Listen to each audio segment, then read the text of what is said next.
Praise Lord. Jesus shine YouTube channel पर आपका फिर से एक बार स्वागत है। आज हम बात करेंगे अब्राहम और लूत के बारे में। अब्राहम और लूत दोनों चाचा और भतीजा थे।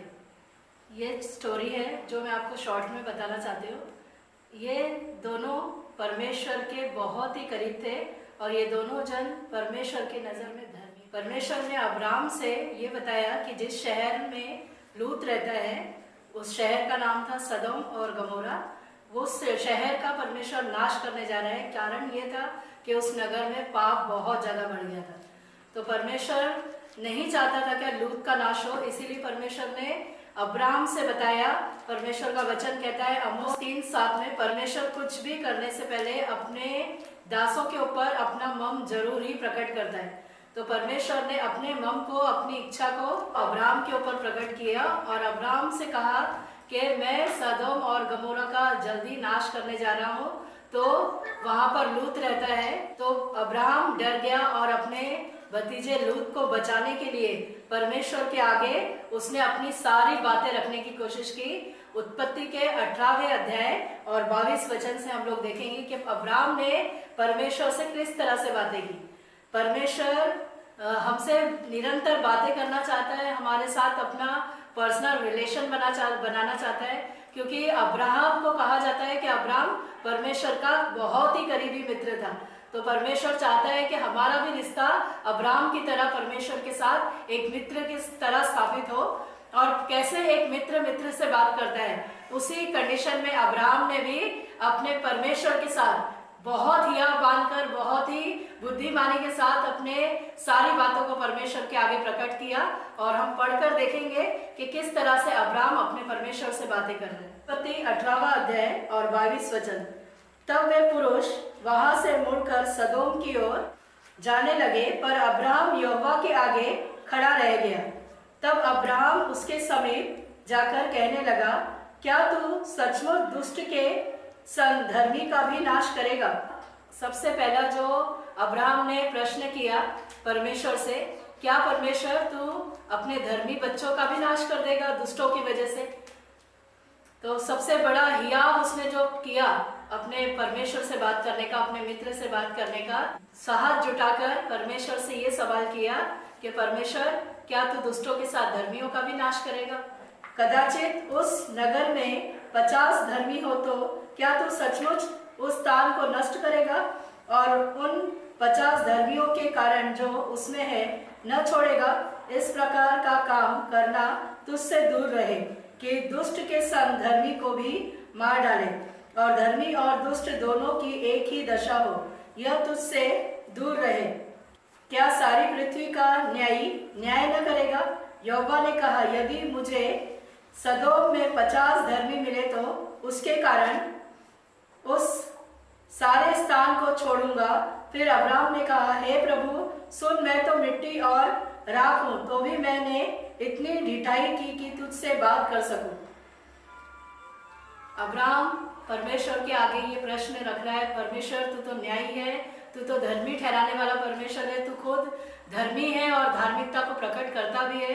परमेश्वर क्या तू धर्मियों का नाश करेगा दुष्टों के साथ? परमेश्वर ऐसा तो नहीं होना चाहिए। ऐसी दुहाई, ऐसी पुकार लगाकर परमेश्वर से उसने अपनी निर्बलता में परमेश्वर के आगे खड़े होकर उससे विनती करने की कोशिश की और अब्राहम से परमेश्वर बातें करने लगा।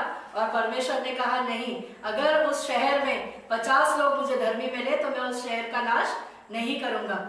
फिर से थोड़ी हिम्मत और मिली अब्राहम को और अब्राहम ने कहा, तो परमेश्वर ने कहा ठीक है, मैं 40 लोग भी हो गए तो भी मैं उस नगर का नाश नहीं करूंगा। फिर कहा अब्राहम ने 30 लोग हो तो फिर भी परमेश्वर ने कहा अगर 30 भी हो तो भी मैं उसका नगर का नाश नहीं करूंगा। फिर अब्राहम ने फिर से परमेश्वर से विनती की, परमेश्वर अगर उस जगह पर 20 ही लोग धर्मी हो तो भी क्या तू उस बचा लेगा? परमेश्वर ने कहा हाँ, मैं अगर वो 20 लोग भी वहां धर्मी हो तो भी मैं उस शहर का नाश नहीं करूंगा। फिर परमेश्वर से अब्राहम विनती करता है और कहता है, हम देखेंगे 32वें वचन में, फिर उसने कहा, हे प्रभु क्रोध न कर, मैं एक ही बार और कहूंगा, कदाचित उसमें 10 मिले। उसने कहा, तो मैं 10 के कारण भी उसका नाश न करूंगा। जब अब्राहम जब यहोवा अब्राहम से बातें कर चुका तब चला गया और अब्राहम अपने घर को लौट गया।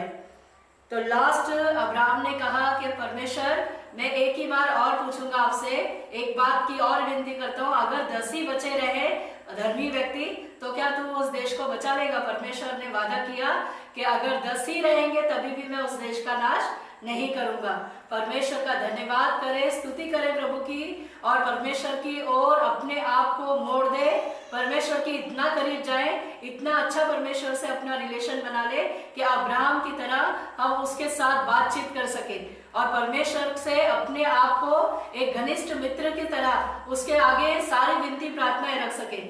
क्योंकि ये ऐसा समय चल रहा है, लॉकडाउन का समय, और इस लॉकडाउन के समय में आपको पता है कि सारी तरफ, चारों तरफ महामारी फैली हुई है, और महामारी का क्रोध, परमेश्वर का क्रोध अगर इन जगहों पे पड़ा है तो चाहिए कि हम सबको मिलकर परमेश्वर के धर्मी ठहरे। और परमेश्वर का वचन कहता है कि परमेश्वर ने तो अपने लोगों को आप ही धर्मी ठहरा दिया है। अगर परमेश्वर ने हमको धर्मी ठहराया तो हमारा तो काम सिर्फ इतना ही है, हमको अभी धर्मी बनने की कोशिश नहीं करनी है, लेकिन हमारा काम इतना ही है कि परमेश्वर के सामने आ जाए, अपने आप को नम्र कर दे, शून्य कर दे, अपने आप को पूरी तरह से सरेंडर करके परमेश्वर से कहे कि परमेश्वर, जब तूने मुझे धर्मी ठहराया है तो परमेश्वर मेरी विनती सुन, उद्धार कर और सफलता दे। हम देखेंगे यूहन्ना 15वां अध्याय और 16 वचन। तुमने मुझे नहीं चुना परंतु मैंने तुम्हें चुना है और तुम्हें नियुक्त किया कि तुम जाकर फल लाओ और तुम्हारा फल बना रहे, कि तुम मेरे नाम से जो कुछ पिता से मांगो वह तुम्हें दे। परमेश्वर ने कहा कि तुमने मुझे नहीं चुना है, मैंने तुम्हें चुना है, ताकि तुम जाओ और फल लाओ और तुम्हारा फल बना रहे, और जो कुछ तुम मेरे पिता से, मेरे नाम से मांगो वो तुम्हारे लिए हो जाए। तो परमेश्वर ने इस वचन से हमें दृढ़ निश्चय दिला दिया है कि हमारी कोई औकात नहीं कि हम परमेश्वर को चुने, लेकिन परमेश्वर का धन्यवाद कि परमेश्वर ने अपने लोगों को खुद ही चुन लिया।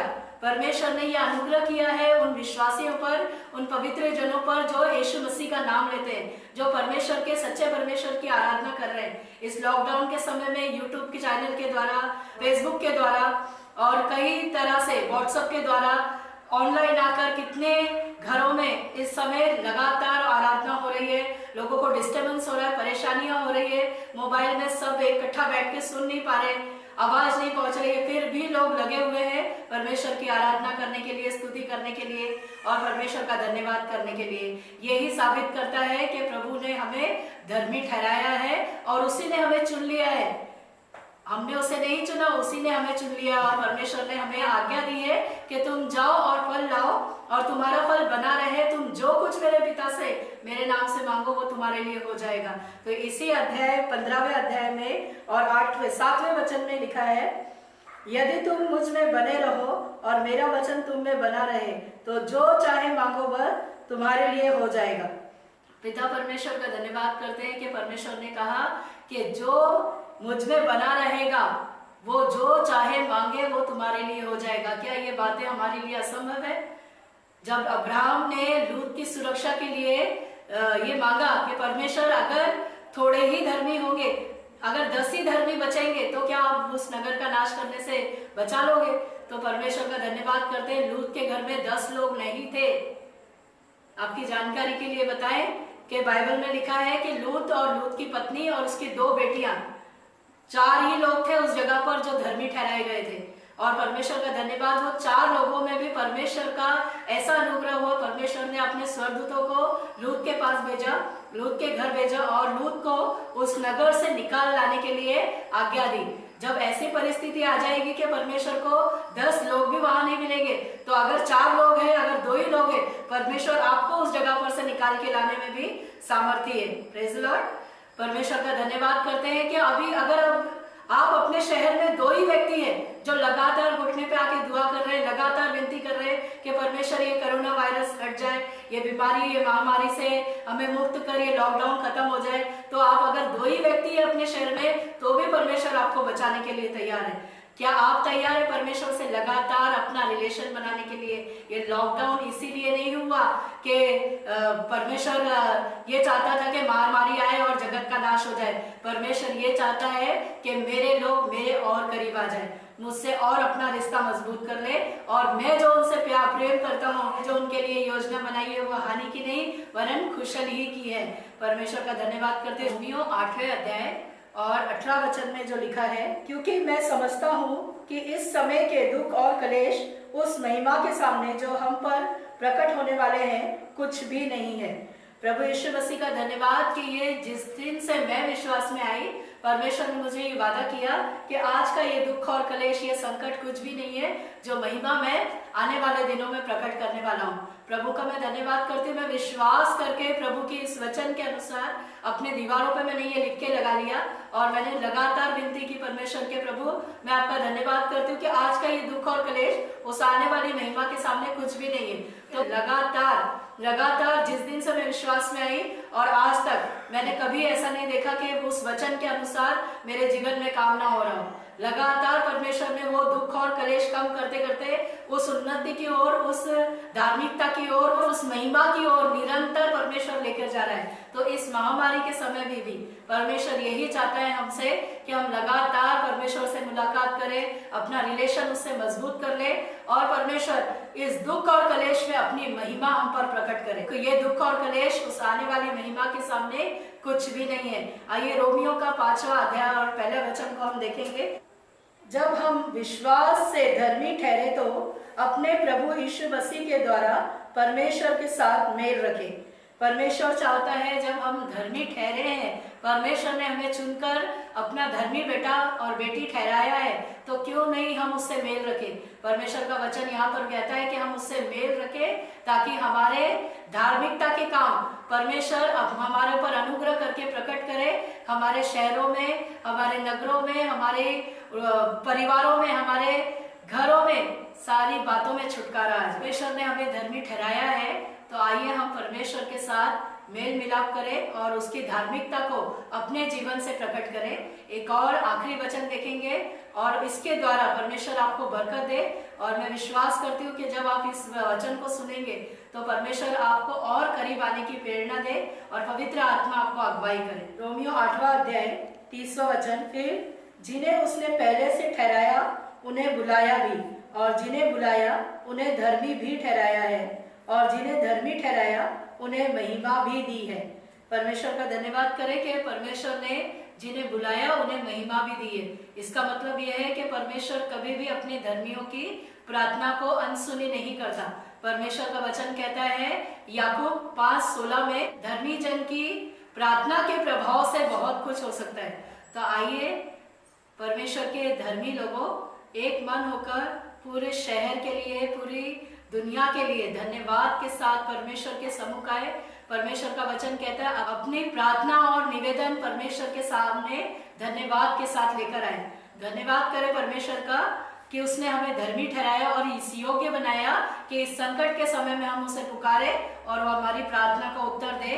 और परमेश्वर हमें सारी महामारियों से, विपत्तियों से, घरेलू समस्याओं से, हर प्रकार की तकलीफों से आजाद करके परमेश्वर अपने करीब अपनी महिमा में बढ़ाते जाए, और परमेश्वर अपने योग्य फल लाने के लिए हमें सिद्ध करते जाए। धन्यवाद करते परमेश्वर का आज के इस वचन के लिए। परमेश्वर ने मुझसे बात की कि धर्मी अगर किसी शहर में धर्मी है और वो लगातार विनती कर रहे हैं तो परमेश्वर उनका नाश नहीं करेगा। प्रभु का धन्यवाद करते हैं इस वचन के द्वारा परमेश्वर हर एक शहर के धर्मियों को उत्साहित करे और परमेश्वर अपने करीब लाए, और परमेश्वर उनके शहर से सारी रोगराई, सारी बीमारियां दूर करे। यही हमारी प्रार्थना है प्रभु यीशु मसीह के नाम से। आपको बरकत मिले, सुनने वालों को, देखने वालों को, और परमेश्वर के वचन के अनुसार अपने आप को धर्मी सिद्ध करने वालों को परमेश्वर बहुत ही बरकतों से भरे, आशीषों से भरे, और परमेश्वर आपको अपने निकट रखकर